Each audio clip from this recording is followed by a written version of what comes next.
Hi, I'm Pat's Automotive. Let's talk about a few areas of automotive service that can really extend the life of your vehicle and save you money. The first area is the cooling system. For some reason, the cooling system tends to get neglected on cars, and it's really important. People that neglect the cooling system on their car usually end up having some very expensive repairs later.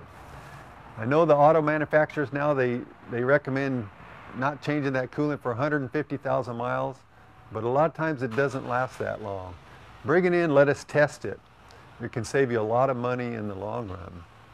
Another area is a really simple thing, and that's tire rotation.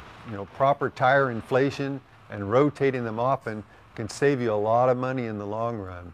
Most cars nowadays are front-wheel drive, and on the front, those front tires are doing everything. They're supporting more weight, they're applying torque to the road, they have to turn corners, they get chewed up twice as fast as the rear tires, and people tend to neglect that. They're going in for quickie oil changes or whatnot, and the tires aren't getting rotated, and they ended up buying tires 2x2 instead of 4x4.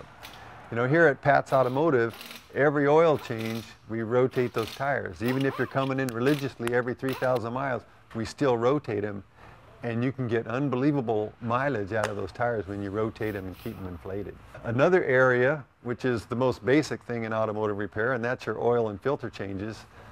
But for some reason, some people really have trouble getting it in to do that, and they're stretching that out 10, 15,000 miles, and the engine just isn't going to last with that.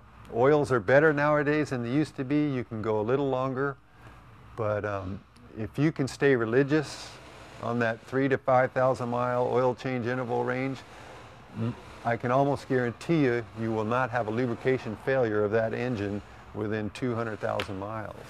Another area that gets neglected a lot, of course, is the transmission. It gets a little expensive to service transmissions properly nowadays, but a new transmission is going to cost you $4,000 or $5,000. And those transmission services start to sound pretty cheap when you look at the price of a new transmission. Service that transmission regularly, go easy on, and it'll last the life of the vehicle. Another area that gets neglected a lot, and that is valve adjustments. Now, not every car requires a valve adjustment. A lot of cars, in fact, most cars have hydraulic lash adjusters that don't require adjustments. But therein lies the problem, because the vehicles that do require adjustments, everybody forgets about it. And almost every valve job that we end up doing on a car with adjustable valves was caused because they weren't adjusted. The valve wears into the seat over time, and that takes up the clearance. And when there's no clearance, that valve's going to burn, and you're in for a very expensive repair. On vehicles that need valve adjustments, we stay on top of that for our customers and make sure they're adjusted regularly. Thanks for visiting Pat's Automotive. We'll see you in the shop.